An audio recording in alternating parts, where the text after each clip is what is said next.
guys, Melanie Ingold with Ingold Art Owls, and I'm finally making that video for you guys to explain these stands. I had made a video and had deleted it prior to selling the last batch. I was going to re-record and have it a little bit more professional, but that didn't happen. So this is going to be just like the last video, explaining how the stand works. I want potential customers to know how the stand works exactly, to make sure it's something that's going to work for you. And then once you get the stand, kind of explain how it's set up and some things that might be a little difficult that I want you guys to understand. So basically, when you get your stand, it comes in two separate parts. I put the hardware where the hardware goes on the stand. This pin would come out, this comes down, this pin comes out, and this arm fits down on top of here. Pin goes in, pin goes in. Okay, so parts of the stand is, this is a threaded rod right here, and this is the handle, how you turn the baby. This pin right here is a quick release.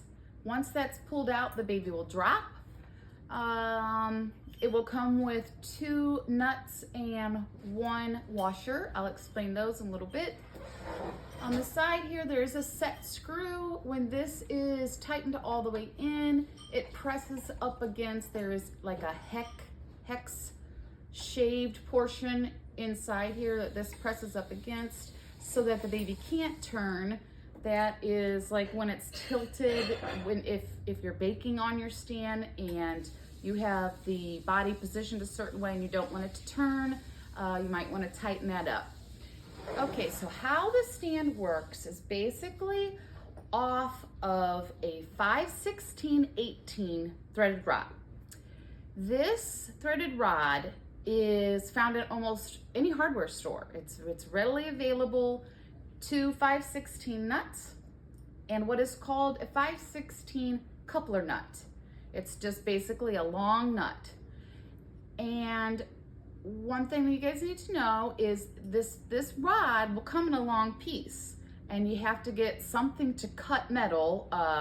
You could get like a hacksaw that cuts metal, or they make like these little chop saws, $30 or $40 chop saws that come down and cut it real easy. What you need to know is when you get this big rod, both ends are threaded where these nuts go on real easy.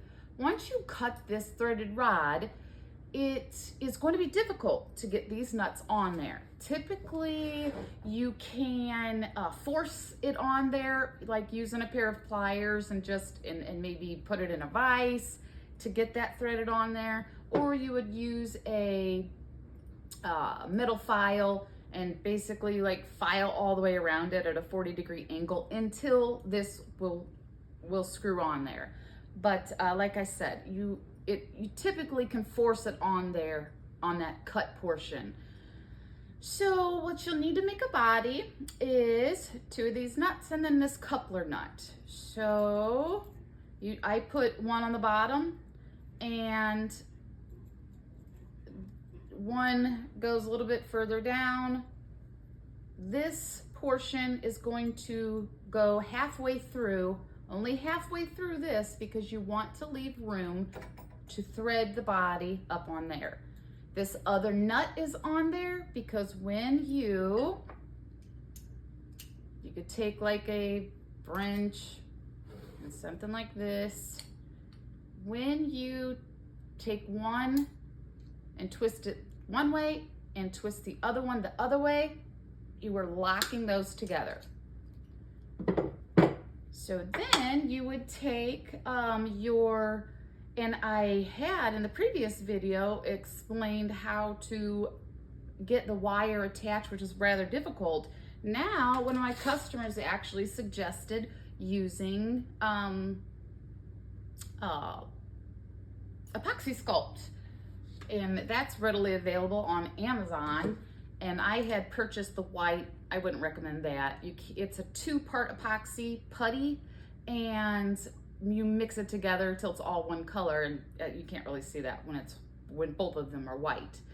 So you basically just take the epoxy and secure it around the wire, and then the wire won't move. Now, this one's actually moving a little bit, so you may want to like twist the wire around there and then epoxy sculpt it on so that it doesn't move.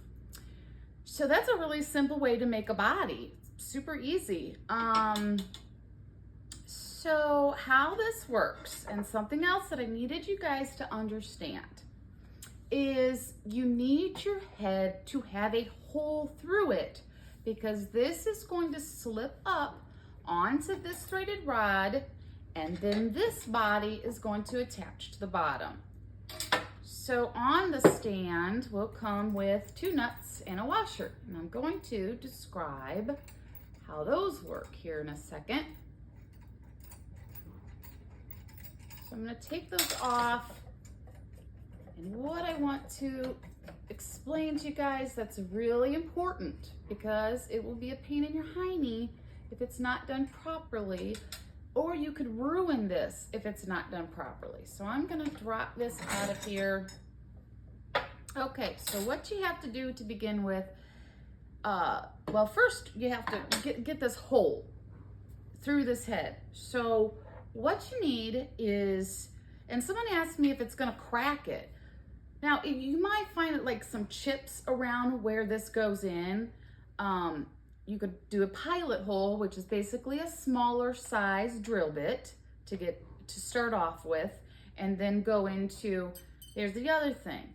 Most drill bits are not going to be long enough to go all the way through that head, where you're going to have to invest in a long one, which this is too long, but they sell these for like $10. And I have some notes. You would need a letter P or letter O in drill bit size and fractional size. Well, it's whatever fractional size these come in. That's one side's bigger than 5/16, so that it easily slips through. You'll have to, I'll have to get back with you on what that fractional size, in case you decide to do it this way. So I just want to demonstrate, which I actually forgot to bring a little trash over here so I can get all these crumbs I'm going to make. So you'd start, I'm going to start with a smaller drill bit.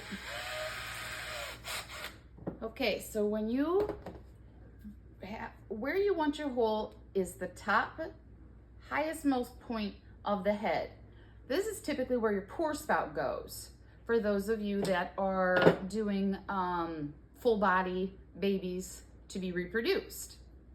And you'll want to come straight down, or actually you want to kind of hit about the center of the head. So I'm going to just do that on this table since I didn't grab a trash. And it's really not that hard.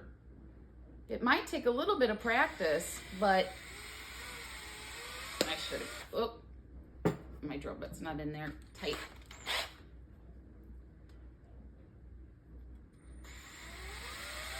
So I'm just getting a pilot hole going.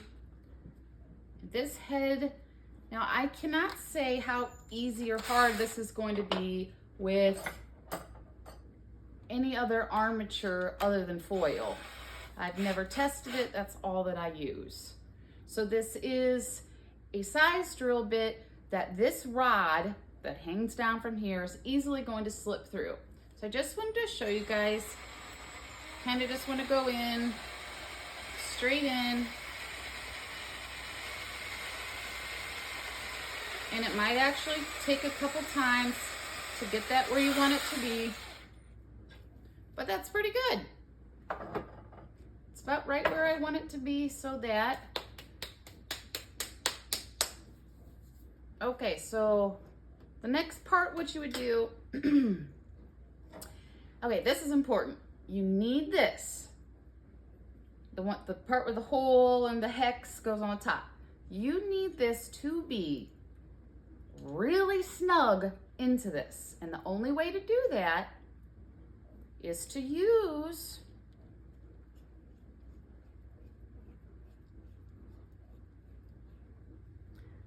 I'm going to go all the way, it's butting up to this.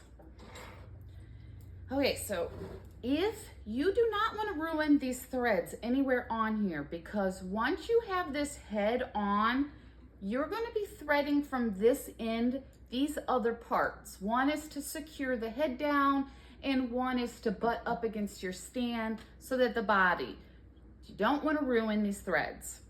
I did decide to make these out of a high-grade stainless steel, so that'll be less likely. But what you're going to do to get this really tight, so like I said, there is a hex portion shaved. You're going to want to take your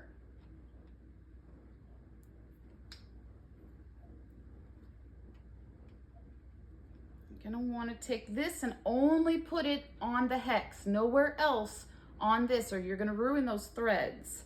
So you're going to take this tightly and obviously go whichever way that it needs to go. This is not a very good pair of pliers to do this with. I really needed like a better pair of pliers for this. But so you're just going to, as tight as you can get it so that it is snug. Otherwise you run the chance of, one, this body constantly twisting on this, two, that the body fall off. Don't want that to happen. It's not going to happen so long as you have made an effort to get that as tight as you can, and also that you're not turning the baby with your hands like this, but turning it using this top thing. So after that is on there snugly, you're going to get this down on here. So that leaves plenty of room. If you run into the problem where this is not, you might want to get even a larger drill bit, or even like use an X-Acto knife to carve out so that the head will go down further onto your coupler nut to have it wherever you want it to be.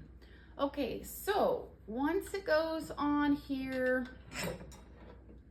okay, so also what I wanted to explain was that if you're doing a small dowel, you want to have one of these. I'm including some of this, and if it's a small head, you're going to want to put a washer down, a nut, and then, well, there's just not enough room, which I'm going to make this hole just a little bit bigger, just so I can show you where this hardware needs to be. And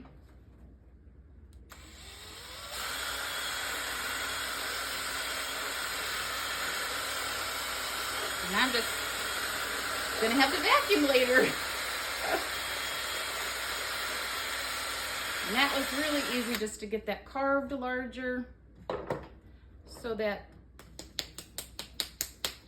that will fit down in there, so I can show you where this hardware needs to go.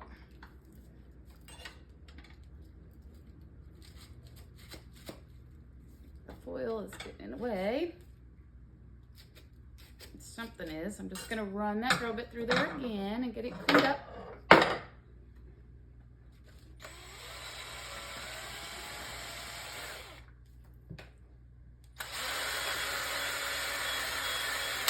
Okay.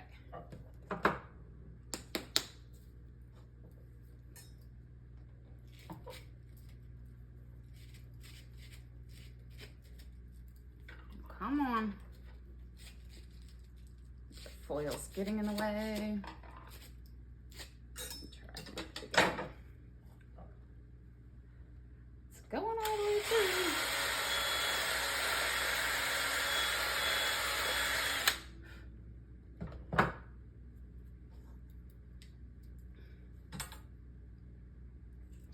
I'm gonna look down the hole here. Okay, there we go.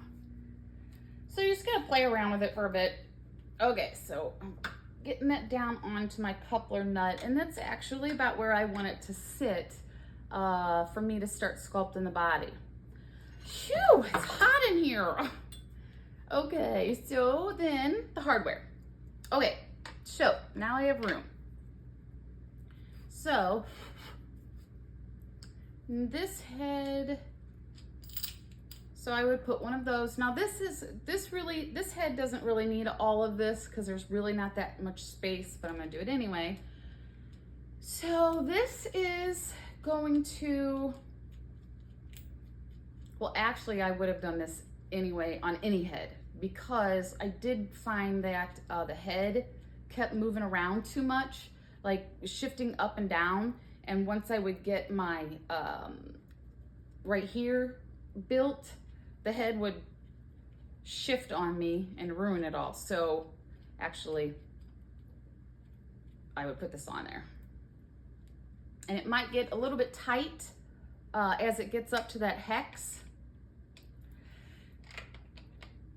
And you might need your pliers to get it all the way down. I don't think it was a good idea to do the video right in the sun because I am burning up.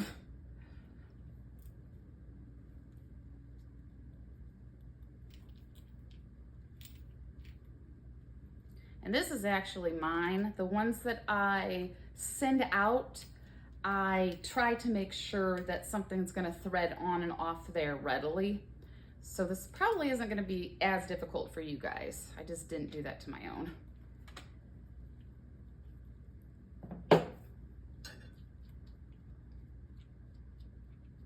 Okay, so, having this screwed down snugly. Again, I don't want to hit these threads, but I'm going to get that rather tight. And what it's doing is it's getting it snug against the body. So that when you're sculpting, that head stays put for you. So the other nut would go on here when there is a lot of space in between your head and the stand. When you go to tilt your body, this could slam up against there. So basically this goes on there to prevent that. So I'm gonna thread this on there.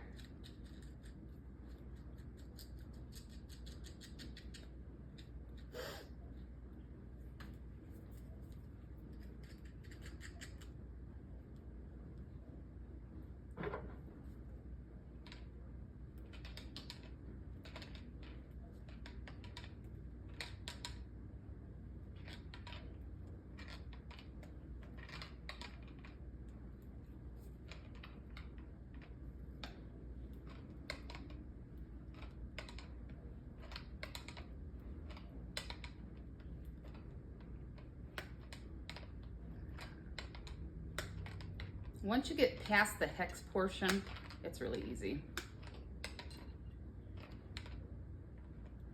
But like I said, this is actually the rod that was out of my pink stand, and I did not thread the hex portion like I did on the stands that I ship out. So, oh, what am I doing? Okay. So then this will go in here, and I'm going to, this pin comes out, and this is a height.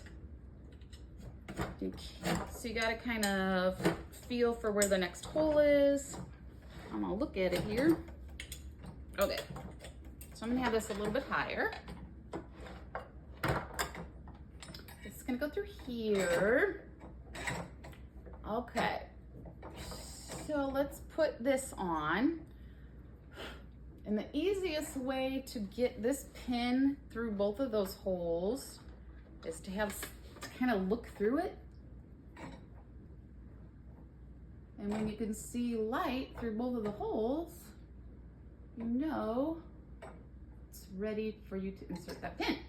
Okay, so this other nut, hopefully you guys are this is in the camera. This other nut is going to go up, up, up, up, and butt up against that stand.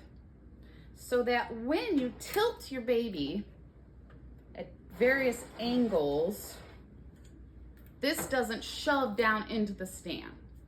So it has a setting for right here, right here, right here, there, and then like this. But if you go to the highest setting on this,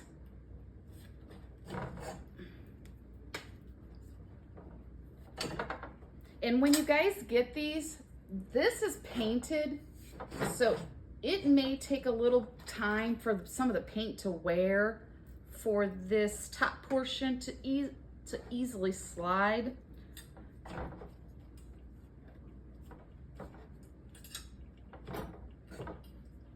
It's a pretty tight fit, and I really wanted it to be that way so that it would be kind of strong. Okay, so when it's at its topmost setting, the more you're going to be able to tilt to the point where the body is almost upside down.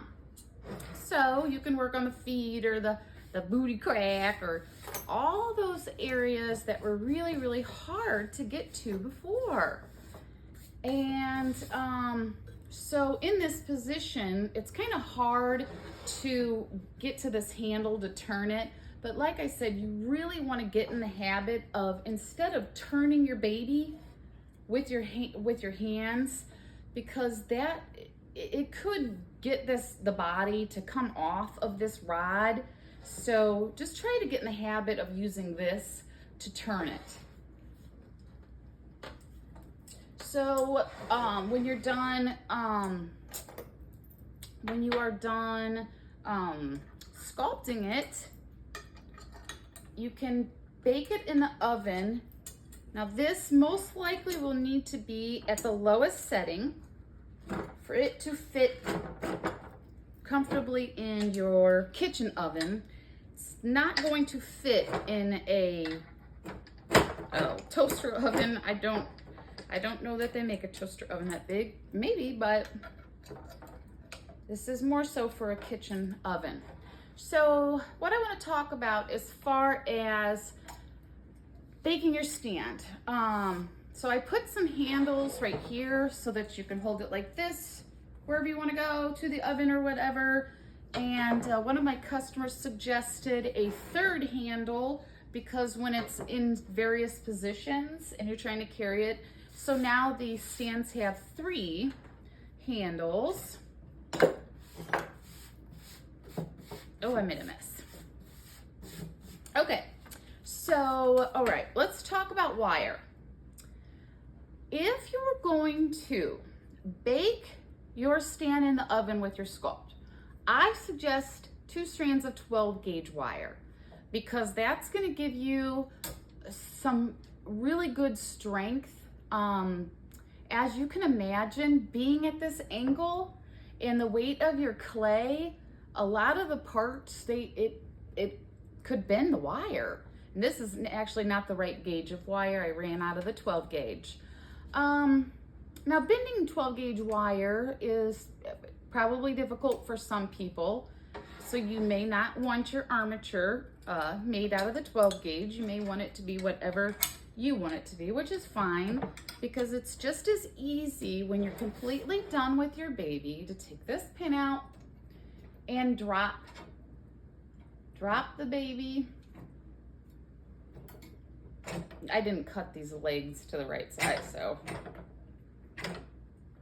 well, let's put it in the highest position so you guys can see how easy it is to drop a baby. Like I said, these legs probably only would be like that high. Let's just bend it. Okay. But you could also kind of turn it. You'll take the pin out and you'll be holding on to your sculpted baby. And it's easy enough to carry your baby around wherever you need it to go and set it on your baking sheet to go in the oven, and using the fiberfill or ceramic blanket is what I use to support the areas that need to be supported. So basically what I'm trying to say is, if you do not feel like all areas of your sculpture are fully supported by an armature, I don't recommend baking it in the oven. I think you would want to bake it on like a cookie sheet or however you do it. But if you're confident that wrists and ankles, and I'm sure sculptors that have been at this a while, they realize that if you don't have an armature in those areas, that they're just gonna fall when they're baking in the oven.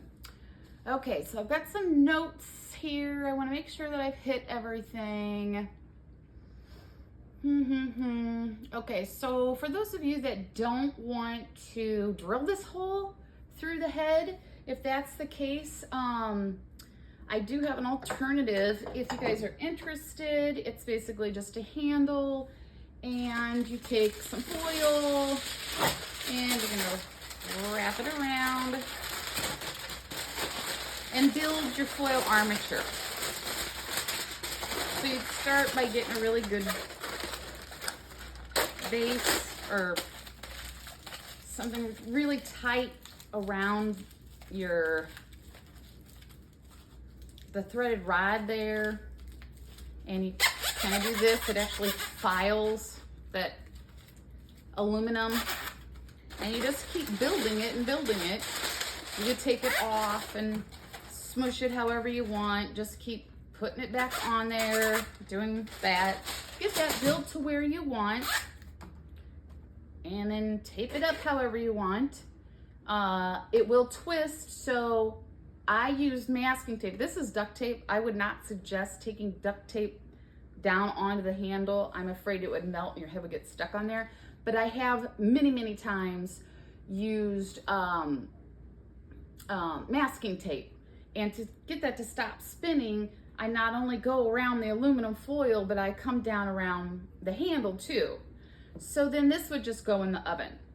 So something that you guys might have seen in the videos is the attachment for this base, which is also, so that would come like this. This I call a handle molding platform.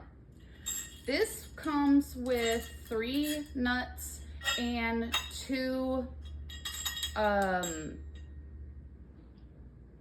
washers. So to show you how this works, I'm gonna take this bottom washer off and the bottom nut, because this is actually the portion that is gonna go through and attach to the stand. So this goes here.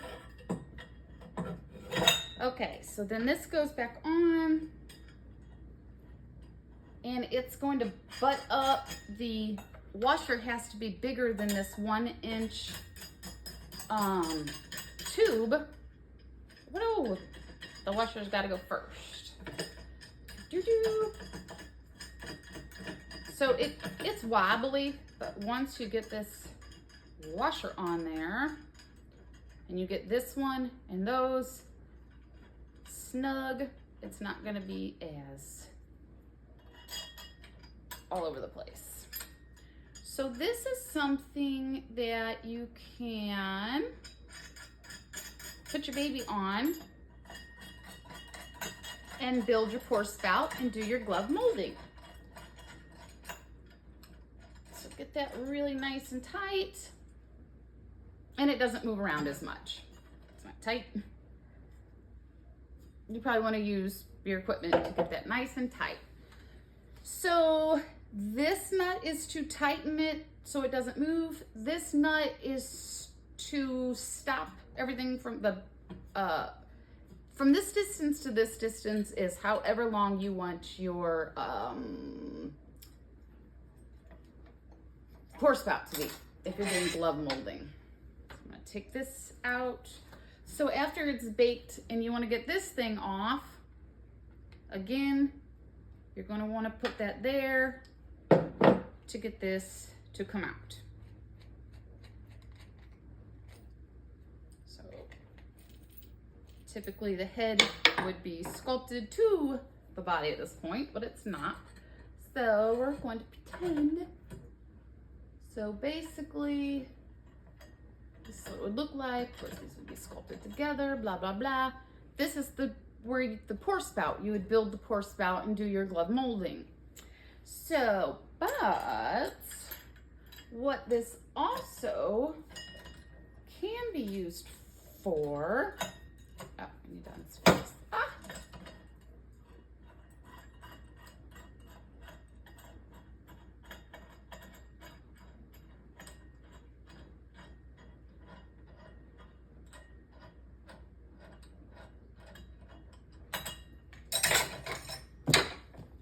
Okay, so what this base could also be used for is just a tabletop stand to set the handle on and to bake it in the oven.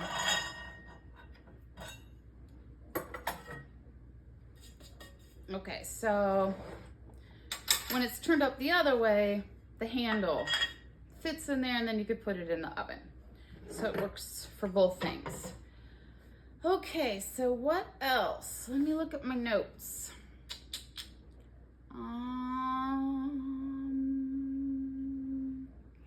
Okay, so right now I have made some adjustments to the pricing. They started off at $200.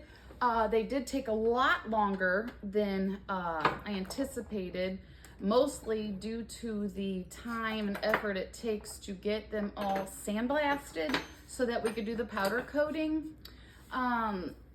Then we went to a thicker base. We added another handle. So the price point right now is $250. I do want to explain that that is always going to be subject to change. It's not like I'm going to be changing it all the time, but if the metal place where we buy all the metal from, if that happens to go up, the price will go up. If I ever have to outsource any of the work, that can make the price go up, etc., etc. So I just don't want, 6 months from now, a year from now, somebody watch the video and say, well, it was $250, that's what you offered for it. That's just for now. If and when it's gonna change, I don't know. It's typically around $30, $30 to $35. It's actually based on where you live. It's sent USPS, United States Post Office, and your shipping cost is based on your postal code where you live.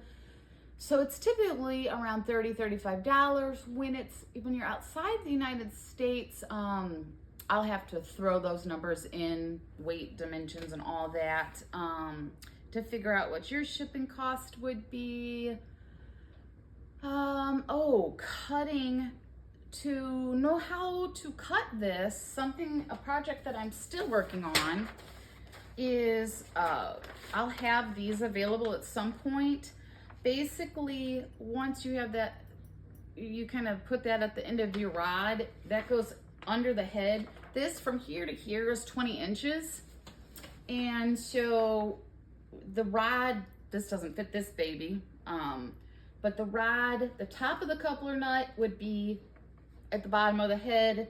The bottom of this rod would be cut to where, like, the middle of the legs, where the joint of the legs would be. So these I'm gonna have available, and how I actually did this was I measured in real life, a 20-inch newborn baby, specific points of the body, and then like say the elbow to the wrist was a certain, I have all those measurements somewhere. So then I printed parts of a body off the internet and blew them up or shrunk them to where it matched the actual size of what I measured on a real life newborn. Then I pasted them all together. I took it up to a printing company and had them copy it. And then I'm still working on it. So now and then I have a real live print of the hand and foot, and those are gonna get pasted on here, and then I have to take it back up there and they have to scan it again. But anyways, eventually I'm gonna have these available.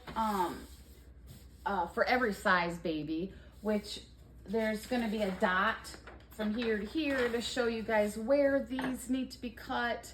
But also, this is actually what I've used to help me determine the size of what everything needs to be. Like, you have your head, and then you kind of like line it up to the various sizes of these, and whatever it's, you know, matches up to is, you know, what I would, when I'm sculpting an arm, I'd hold it up to the print, and there'll be a hand and a foot to that size baby, and you just constantly hold it up to the print. It's like $30 to have these laminated, which I couldn't believe. That's just through that printing company, so I actually have to do some pricing on that, because I mean the prints, I work with baby oil all the time. They're gonna get ruined, and I'd hate for you guys to have to constantly be purchasing prints because they just get ruined. So it is worth getting it laminated. I'll have to find hopefully a cheaper pricing for that. So yeah, I think that covers it. If you guys have any questions, feel free to message me on Facebook. I had made a post earlier today in regards to who this batch of 10 are gonna go to. I have 7 pink and 3 black available, and more people than what I have available have messaged me or said, you know, in the Facebook group, I want to order. So there's probably not going to be enough this go around. We'll start working on another batch of 10 right away. I'm going to kind of slow down on the whole trying to learn silicone. I had to get that out of my system. And I'm actually going to start doing some video lessons. I don't know if you guys seen anything about that, but how that's going to work is it's like there'll be several private Facebook groups. One would be specifically sculpting a head, and on the handle or off, and like common things found in a newborn head, and a bunch of different stuff. So you'd pay for the membership, and those would always be available to you to watch. I just thought, to prevent unauthorized, you know, sharing of a file, I thought this would be the best way, because no one's going to want to give out their Facebook information, but also because it's in a private group. Questions can be, if somebody has a question about that specific, you know, sculpting a head or sculpting a hand, they could put it in the group, you know, and we could talk about it, and it could answer everybody that's watched the video and might have the same question. So I just thought it'd be a really good format for recording. There'll probably be like 5 different private groups made, and based on how long they are, and I'm actually going to have a friend review them, make sure I touched everything that would be good, and then kind of try and figure out a price point for what a membership for that specific topic private group would be. All right, guys, so hopefully I covered everything. Again, if you have any questions, just give me a holler. Bye.